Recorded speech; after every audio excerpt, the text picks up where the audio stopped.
Siddi wako zasoka siddi wako siringa uli utami bambi bubera fani nze ne sawo kumane nyirira kimuli kutale njagala nga wene yagala so singa gwe weyagala matira nga wene matira so singa gwe njagala njagale nga wene yagala so singa gwe weyagala umatire nga wene matira.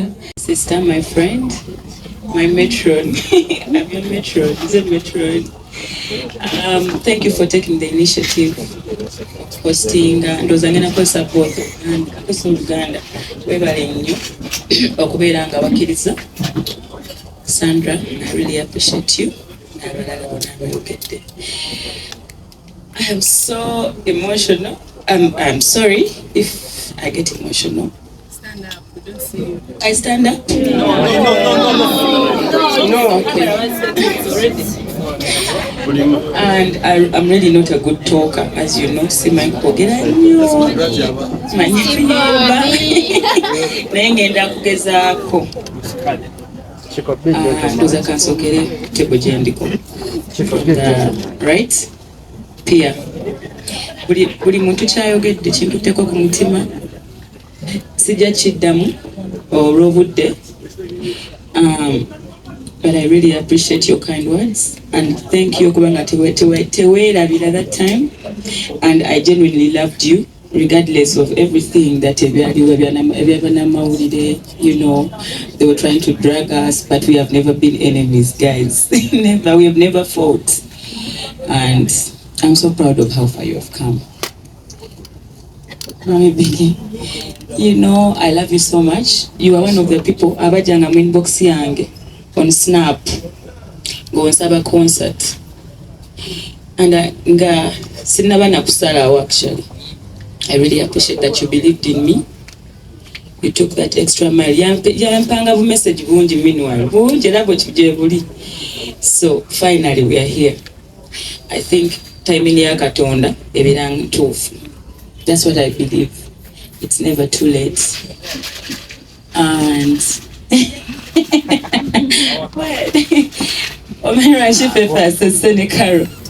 these guys are so special to me. Very special, yes. So, Fefe, twasoma ne Fefe. Nze muyita mukiza, wampise n'abantu kanange nkuyita mukiza. Twayita n'amannya ga Fefe, twayita ga kika. So Fefe used to be very little in school. Yali mutini.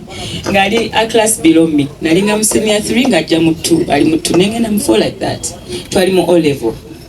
Ku Cityland College e Matugga. Naye lamba bulira omuntu ng'agenda kuba star. Omulabirawo. Fa abali basinga oyimba ku ssomero. Fefe nga yakutte akazindalo n'akuba rap. Mu Interact Club, mu biki era nga yasookayo. And we were very close. Very, very close. Obula nti ali class below me. Yalina confidence. Babakwano ba Fefe ka bali higher. Tomusanga na ba form below zo. Mugezi. And I'm very proud of you, Fefe. I'm very proud of you. I knew one day we'd make it, and today we made it. Look at how far we have come. Mukama mulungi. It was just a dream. Nze nalinga story jemba nyumizo no yabiraba wemba mulowooza tuba tulimba twalinga group nga ne Twitter 3 blue. Mara chinjaganyo ba blue 3. Beba inspiring anga mweyo kwegamba mweyo style ebiseera ebyo bwe ngamba abantu twali mu senior 2 nga ba star tetuli bakulu nnyo naye mulowooza.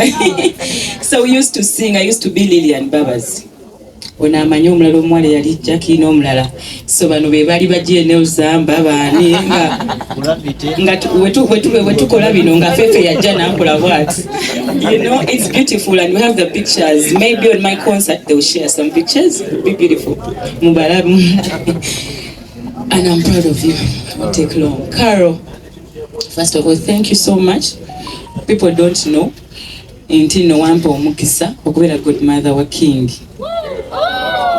Era oba tulina okumubatiza again nga mukutte nga godmother.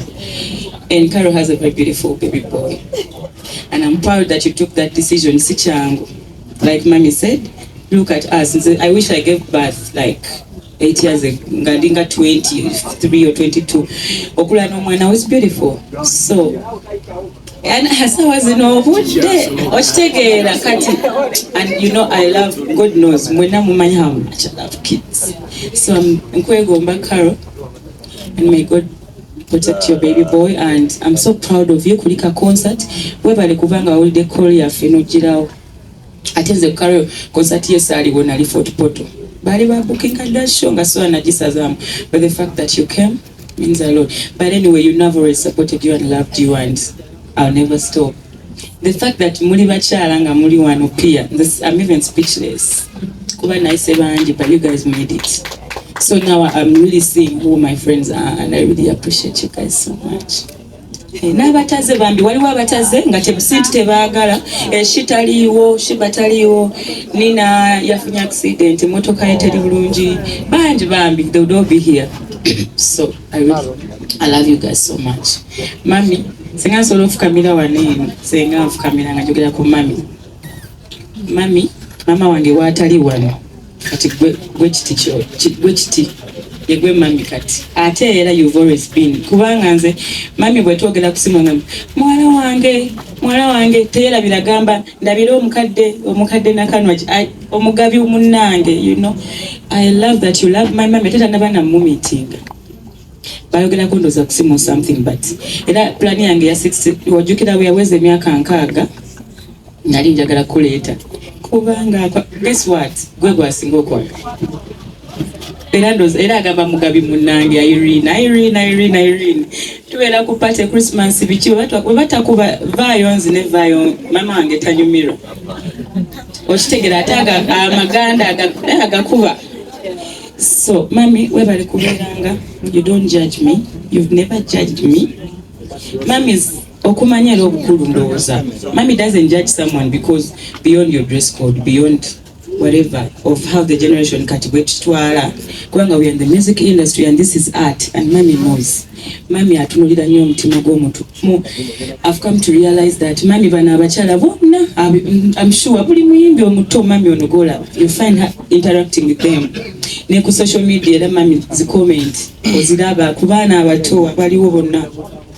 Webale kubeera mami figure, webale nnyo kutu advising. And if I ever get married, which is a dream, and I love to get married and I love kids, I love love, I'm a singer of love, I'm the queen of love, so I love love. Mami nga wenda ba comments baziteka ku social media relationship advices have mami ono kaya ndowooza gowe kali super qualified to give any one of us abayimbi. Mami obufumbo bwo badde muzengo ewunya emyaka gyonna nzijukira akayimba ke nali njagala edda nga nsoma akokewa naye abasajja. I know since I was really young mami kikulaga nti n'ebizibu byabaddemu na buli kimu mami has kept on tava mu bufumbo. This is a big inspiration. You don't know olaga abantu abamanyi nti abayimbi tebafumbirwa nti kisoboka era kisoboka amwetegedde ng'ofunye soulmate wo kisoboka. Nkama akuwangaze papa mwagala nnyo. I'll be so honored to see him on the show with you and the family. Petrina, everybody baagala nnyo mukama abawangaza kwongera emyaka kubanga oli okyali mbooko tolina gy'olaga kwagala nnyo. If I talk I'll take tomorrow forever, so I'm trying to okugendeza Chico ne Madrat njabagatta. I was a fan of you guys since you guys muchimanyi. The first day I saw you guys on stage nafukirawo fan ate era netwesanga netwemanya netufuuka bamikwano. Mwebale nnyo kubeera bakwano bange nabakubira akasimu teba mubalaba webali. That shows a lot. I'm eternally proud of you. You are, if I think you're even my favorites, you know. So comedians mukama abawangaze era abagaggawaza. Mami Brenda ye emboozi zaffe nazo mpanvu nga bwe yabanyonyodde sijja kuddamu Mami Brenda oyo. Essimu zino message omuntu anjagala ennyunyunga. I don't even know how it came. Naye oyo mukyala mwanjagala Mami Brenda. Ate twesanga nnyo nga to travel in the Fena, like we've been to countries together. Miss Uganda nga yakatani mpendo yampa nga sinabafuna limba lwakati paka kati nyimba ku Miss Uganda ndoza yukaje sayimbeko yeno ndalize kwa studio or something, but era invited ja mami words of encouragement I have from people in the industry. Ndoze singer, you're one of those people who always encourages me. Lydia katwanukula boti, Lydia, you have this, you have ndozo singer no kwema.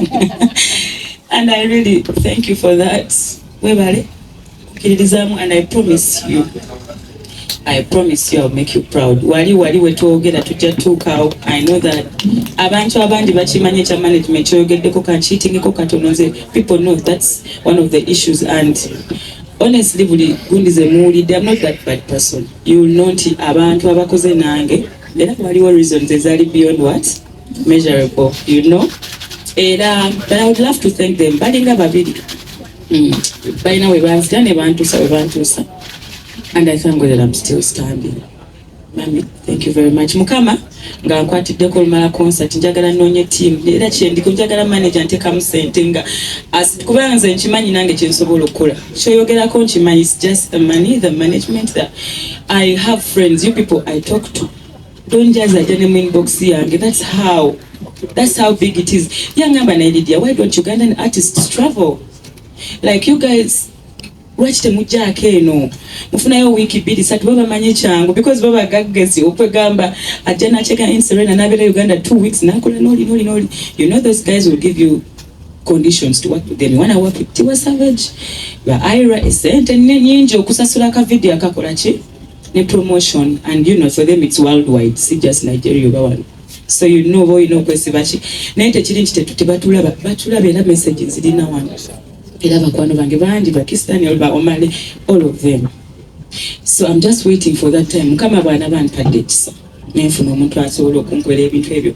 I know how far I can do, and very easily, because I have every contact and I have the talent, and I promise you tujja kikola. I'll bring the BETs, I will, and I'll go to the Grammys, I will. Let me bring a chance and I will do it. Yes. Mami Irene uno nkuze mulaba achali star chayimba. Luli balumu. Yes. Thank you. I really appreciate you, Mami. May God bless you. Thank you for always seeing me like your daughter. You see, Hannah, you've groomed girls. They're so beautiful, yet they're really based bulungi. Okute kugwanga manyi omuntu agira abakyala bagamba, you know, amami gono musanga mubawala nga mitwalo na mitwalo. Bali kwata ku girl child. Hannah is really beautiful as she is. Naye nga we mumulaba Hannah.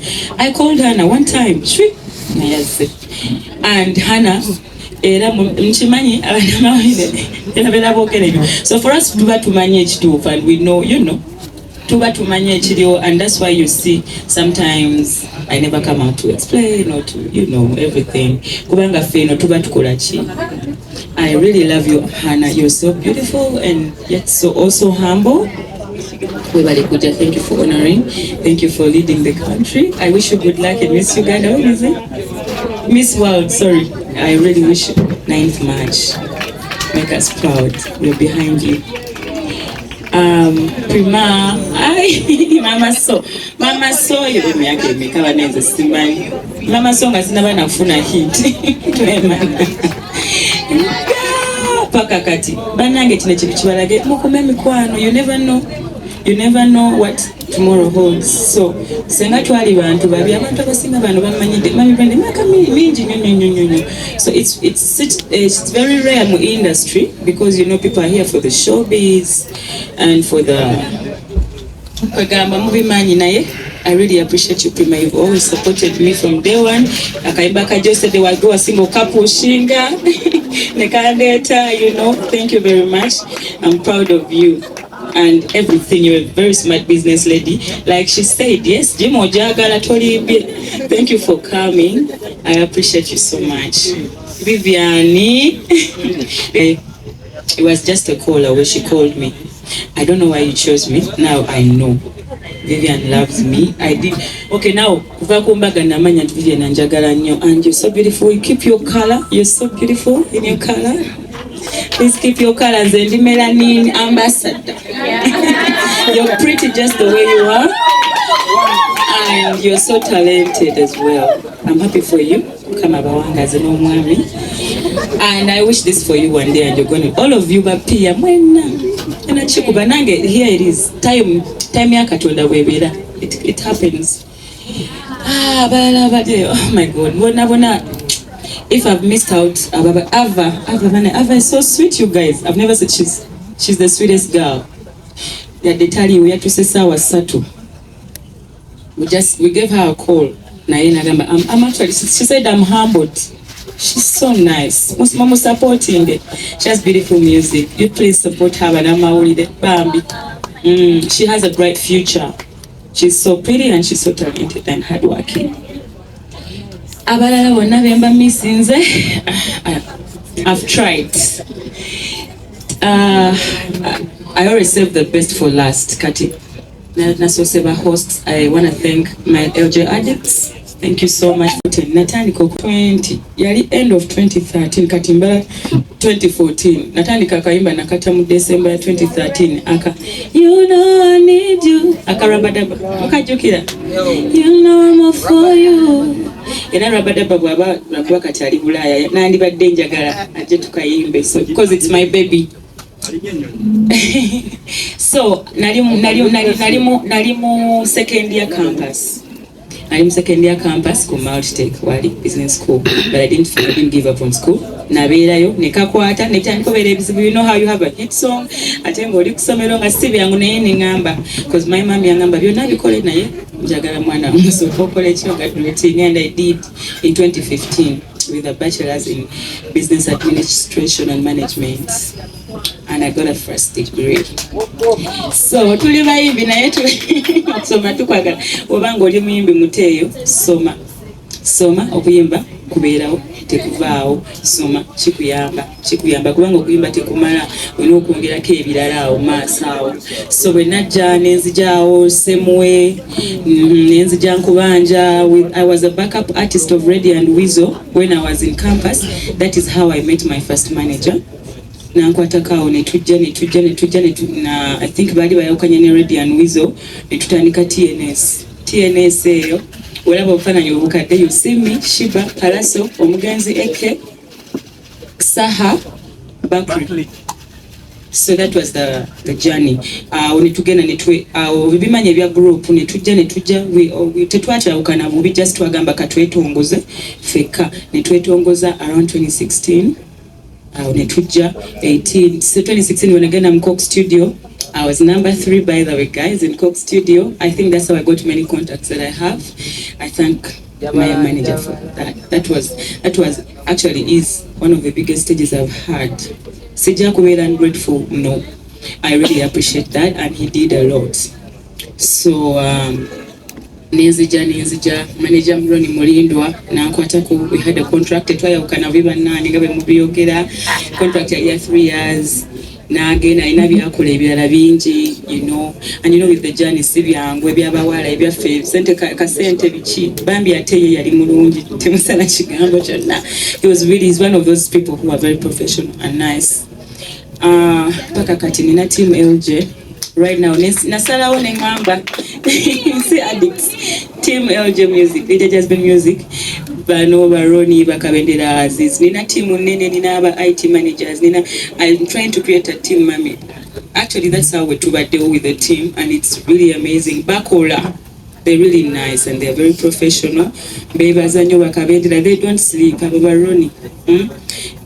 God bless you. So up to now tuliawo team Lydia Jazmine, I mean the LJ manager, as the LJ music. So lugendo paka kati rero. But I want to say one thing. Mama wange bwe yali ankuza yaŋŋamba jasembayo kino ebintu bisatu. Yaŋŋamba asirise teyejjusa. Mama wange era bw'aba alaba asirise teyejjusa, akwata empola atuuka wala bugusimuliro. Ebintu bisatu ebyankuza ebyo ndooza kyekyo lwaki maybe abantu balaba ku mpisa ze nina oba kuki. I really thank my mother and my parents. Twakula ebintu era mama wange buli kaseera ne kati nti ndi mukulu akimukubira n'akiŋŋamba. N'aŋŋamba bw'alaba amawulire nga mwana wange asirise takola ki. You will never see me answer anybody, regardless. And I've always had answers. And you'll be surprised when you hear some things. Man, propaganda in the industry. But I thank God I've tried. It's not easy to control yourself. She's evil, but I try with people, with the guidance of everybody in my life. Thank you. The foundation of my parents. Mukama, I came from church. I used to sing in church. Naimba ko mu watoto. Naleta ebikopo by'essomero lyange buli wamu mbadde muyimbi. Nayimbako mu bandi nga sinayimba buno obw'okukuba gitayi. Noyimbira abazungu ku Serena eri wangi. So Mukama, I believe in God. Olunaku nga lumu machi ndukwasa Katonda, and I know we are going to make it, and I'm ready. Thank you. Alright, the baddest promoter in Africa, name Iran.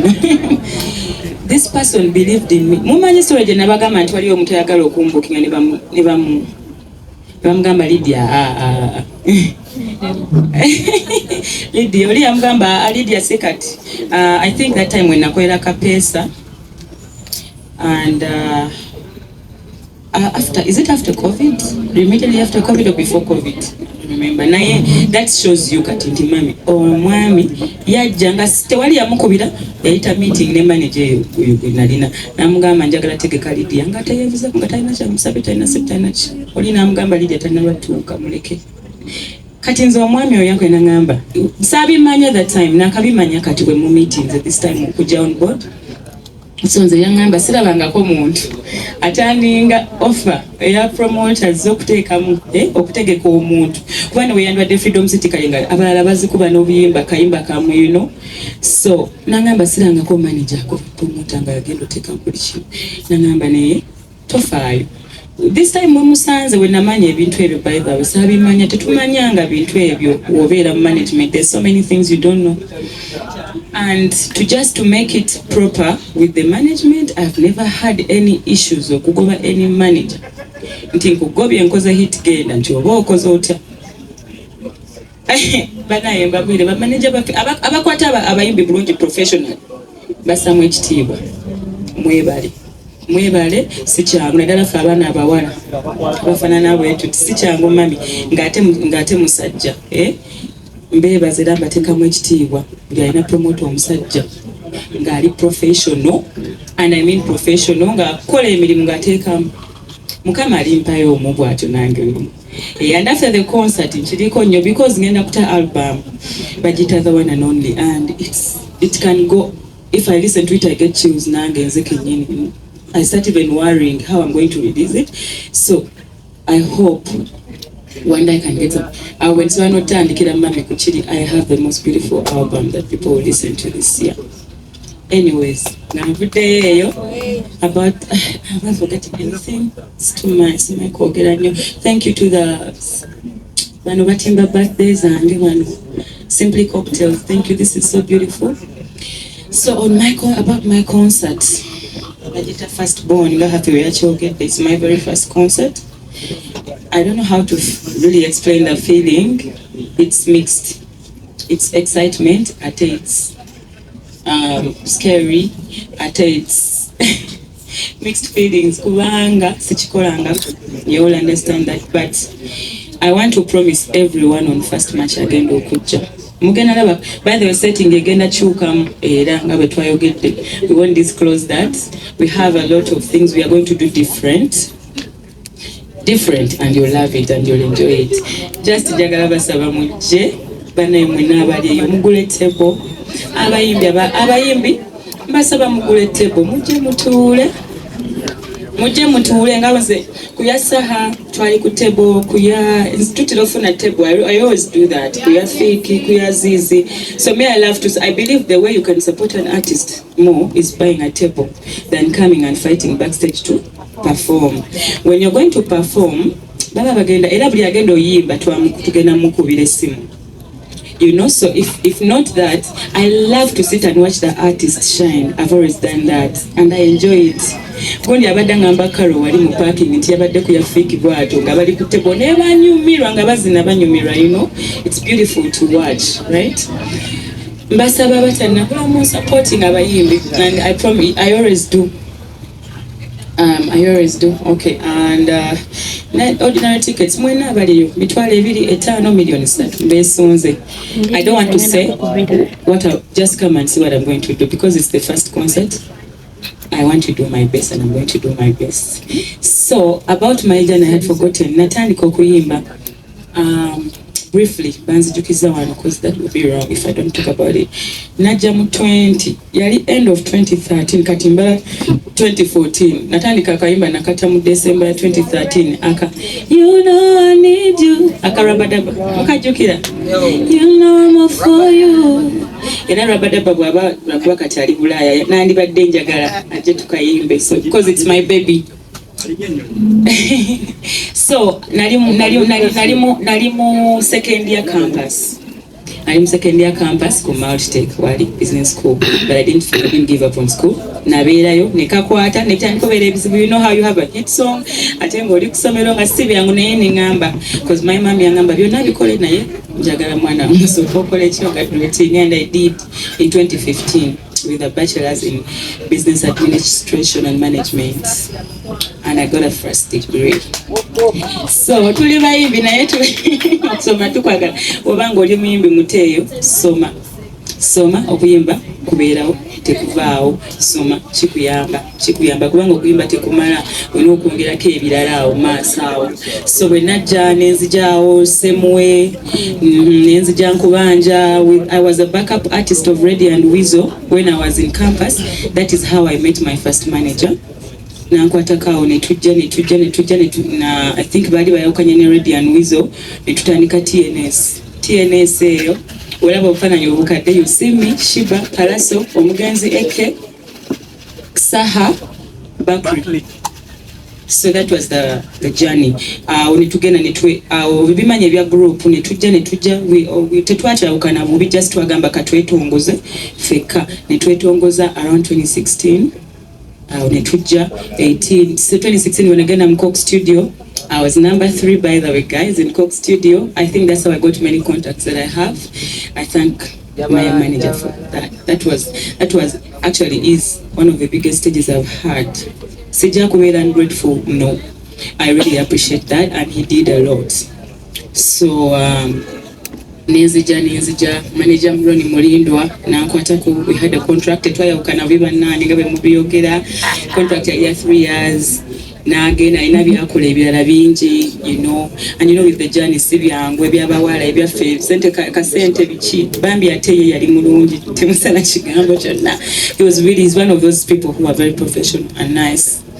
Paka kati nina team LJ right now nasalawo neŋŋamba si addicts team LJ music, Lydia Jazmine music, bano baroni bakabendera Aziz, nina team nene, nina aba IT managers, I'm trying to create a team, mami. Actually that's how we deal with the team, and it's really amazing. Bakola, they're really nice and they're very professional. Bebazanyo bakabendera, they don't sleep. Aba baroni, God bless you. So up to now tuliawo team Lydia Jazmine, I mean the LJ manager, as the LJ music. So lugendo paka kati rero, but I want to say one thing. Mama wange bwe yali ankuza yangamba jasembeyo kino ebintu bisatu.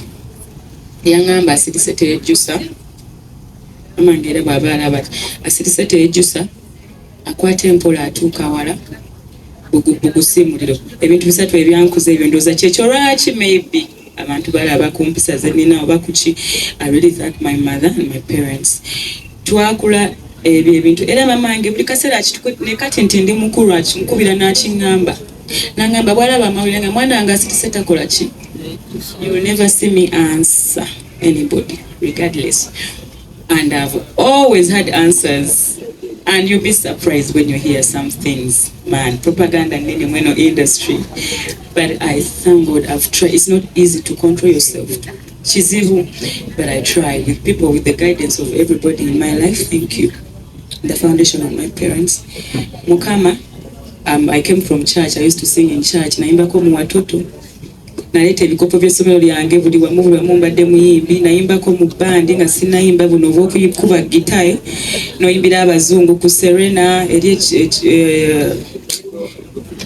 wangi. So mukama, I believe in God. Olunaku nga lumu machi tukwasa Katonda, and I know we are going to make it, and I'm ready. Thank you. Thank you very much.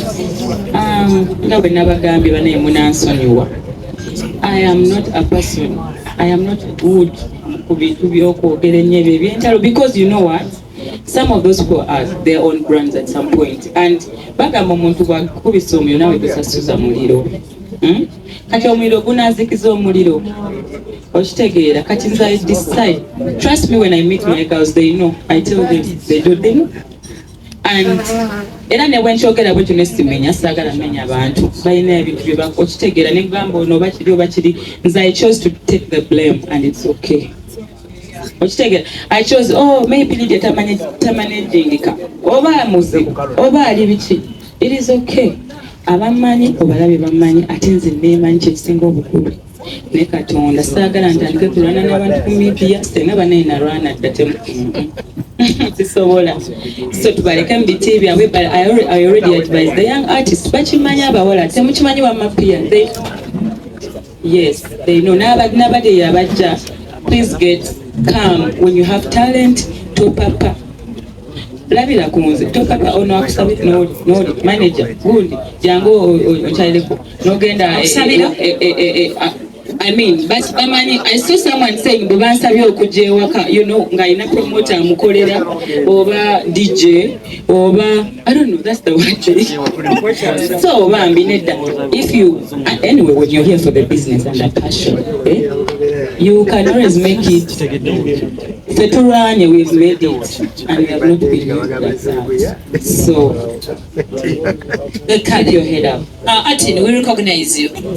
Of course, bali. Betwandiyisa ne. Ate bavaayo. Ate nga gobadde ngo babeererawo. Yes, but of course when Kalo si wa federation. Omuwayiriza. Ekibuuzo abantu bali busy, you know. I'm sure abazze.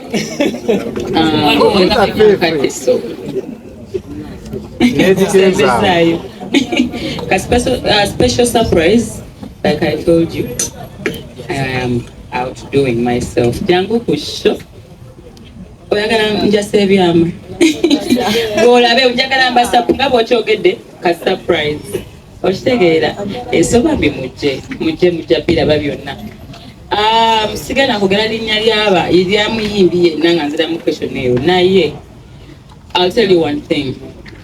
I'll give you an answer, and egenda ku wera byonna sijja bidda mugenda kuwa answer. Abayimbi bonna right now abaliwo abasinga bemmanyi mikwano gyange, and that's it. I am not dating in the industry. Okay. Are you serious? Since it's a press conference, I have to answer every question. Abana mawulire mwenna abali wano, buli muntu ali wano, nakyogera okuva ku ntobo y'omutima gwange. I have never had any issues with anybody, especially the one who stayed. Who? Inti.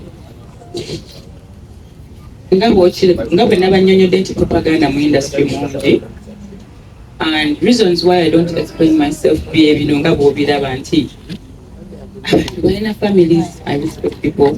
Okitegeera abantu balina brands nga bwe nagambye, sagala pikinganga ku bantu ate malenjo male, you know. I love every artist. I love them. I support them. Never seen a meeting. I've never had any issues with anybody. And I wish Rema in a concert, I wish her the best. Support her. Ngabiri musatu. Mumale, Galumo, Mujeko African. Kusheraton, 23rd. Galumo, Mujeko Africana. We have enough space. We have enough love. We have enough people. Fans bandi. They love us. And you, ojako sananga abantu bonna abasinga aveewo no yadde wa Saha yagende wa Lutalo yadde wa Jazmine. Yoloza baba bashuka. So I wish Rema the very best. If I had no concert, I would have attended her show. Rakubanti nina concert, I cannot attend. Wow. I'm Lydia, but Yes, I love the question. Yes, I think when I management, nagenda ko South Africa, Cook Studio. I think in 2016, and he's very right. Right now, nina ne concert wekwa tugenda kola extras in like 2 hours. Like I said earlier, I think God's timing is always the best. I cannot also know. Sijagamba nti bayagala bali banjagala batwala mu Cook Studio, so bali baagala nkole ki, bali bakyagala, maybe tezaamala teyayina zikola ki. And now, remember tenali ntandika butandisi, I only had like a few songs then. Kati right now, honestly, I have many songs. I'm booked almost every week. Naye temwerabira nti abayimbi tuba ne responsibilities, you people. Personally, I take care of my family. Personally. Kati, I'll tell you that. Not my mother, not my dad, not my siblings. And then also their kids, most of them. I have my nieces, my nephews. And guess what? I'm happy doing that.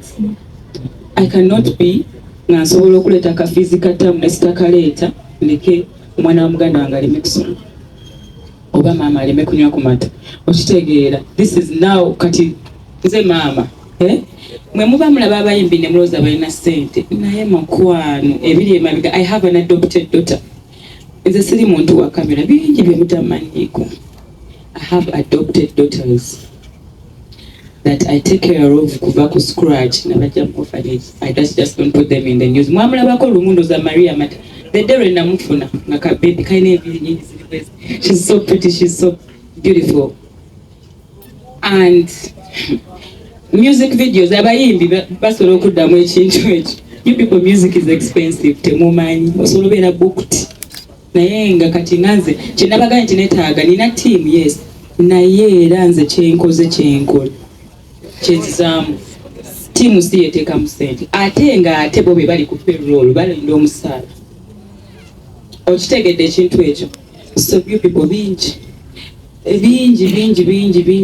kakati awo omuntu waliyo aba Nigeria balina n'Abatanzania bakikola kati, actually Rwanda ekikola kati balina abantu mu state, balina abantu abatandise ofunding abayimbi.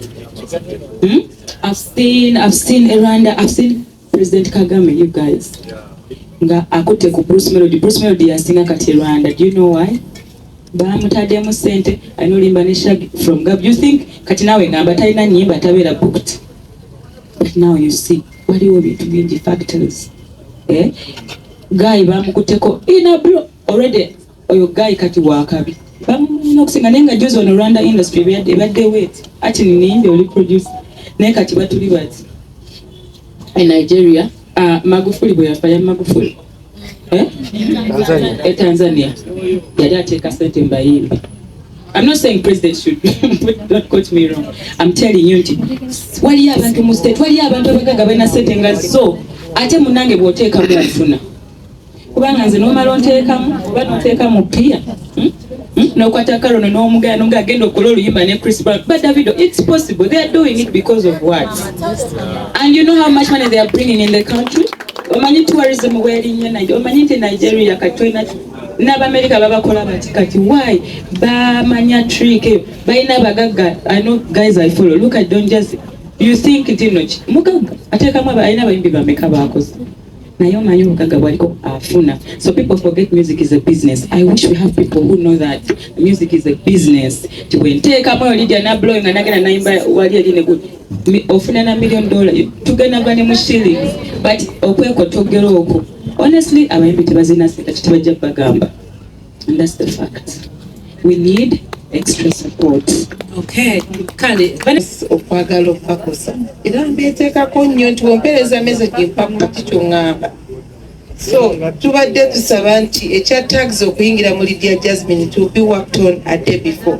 Engeri gye tugenda obeera no ffenna ku Africana, njagala mujjukire ebigambo byabwe mwena tubawe tags ezibayingiza so that ffenna tuenjoyinga omukolo mu tusonyiwa ebyaliwo tebigenda kuddamu kubeera. First of all, Radio is my favorite artist. Gone or around, he's my favorite artist.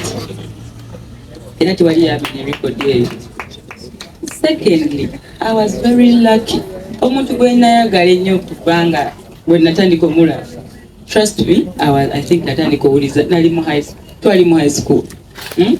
Radio nampa chance ey'okubeera backup artist. You people, do you know ng'owegomba omuntu? Tolina kayimba n'akamu. Actually, ka story kaliwe kati. Waliwo yajja n'andaba nga nkuba. I'm gonna make it brief. Nga nyimba ku some hotel where Serena. Ye yantwala n'agamba, this girl is good. She can, you know. Nebanga omulala bamuyita Emma Dragu, omulala bamuyita Martha. Yagenda Bulaaya yafumbirwa. Yayimba ne Mickey Wine. Wono mama mwana. That girl. Twali basatu. To make it clear, era bwogenda mu videos enkadde ojja tulaba me and that girl, era njagala busenga nsofuna buklipu obwo ne mubulabako. Yampa chance. I love radio. I'm definitely doing something special on the concert. Eyo sina question. Masuka nkubanja gochanga omuliro radio songs, you know. Ndoze eyo gundi. That was the question, right? Value for money. The value for money. I want to make it very clear, and I promise all my fans abagenda okujjanga lumu March. All of them. Ojjukira bwe nabadde njogera nagambye this time tukyusizaamu ebintu saakyogedde ne mbagamba nendegera n'abayimbi okukola ki eyawulidde ki okugula table si bwe nayogedde mami balina ne table. Of course the mami ajja kunywa. You people, I don't want to tell you naye kyenjagala ogamba ngenda ku stage sawa bbiri. It's my first concert, bagita first born. Yes, so say first born nina okushowcasing me. I know that very well and I appreciate that question. Unlike era bana ebya concert n'abayimbi temubanenya nnyo bannange ebintu ya concert ebyo si byangu nze mbeerayo backstage mbiraba naye I promise you maximum security byange bigenda kuba bya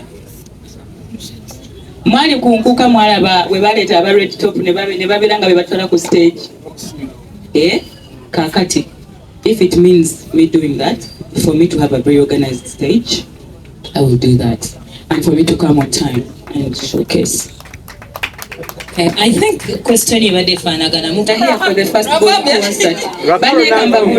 I said I'm not mentioning names. Naye is I love Ugandan music. I love good music.